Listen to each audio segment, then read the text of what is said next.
Okay, so number 13, we have to find the equation of this parabola that it shows on the graph. And we have to get it in standard form. So to do that, your key is always to look for the x-intercepts because those are going to help you figure out the factors and then you can get your equation from there. So I first just want to look on the graph for the x-intercept. So that would be where it crosses the x-axis, which happens right here at -4, 0, and then right here at 3, 0. So since my x-intercepts are -4 and +3, then I've got to figure out the factors that would go with those x-intercepts. And so that's the factors are in parentheses, starting with x. And they're always just going to be like the opposite of whatever the x-intercept is. So if you have an x-intercept at -4, that means you must have a factor of x plus 4. And then if you have an x-intercept of +3, there must be a factor of x minus 3. So they're always opposite of each other.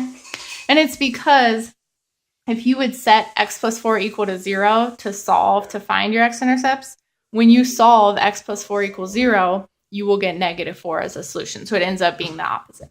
So these are my factors. So that's already the equation in factored form, but it asks for it in standard form. So to get it into standard form, I just have to multiply the factors by each other.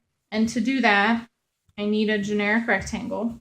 So I'm going to put this factor x plus 4 over here, and then the x minus 3 down here, and then fill in by multiplying.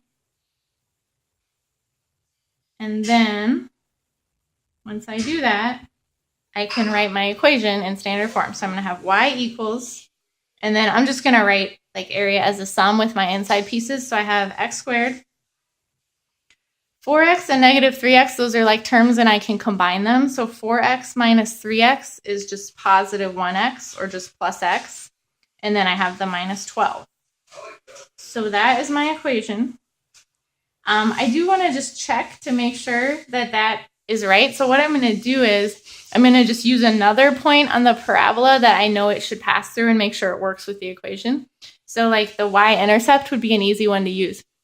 So I can tell by looking at the graph that the y-intercept is at 0, -12. So that means if I plug in 0 for x into my equation, I should get -12 as my y, as my output.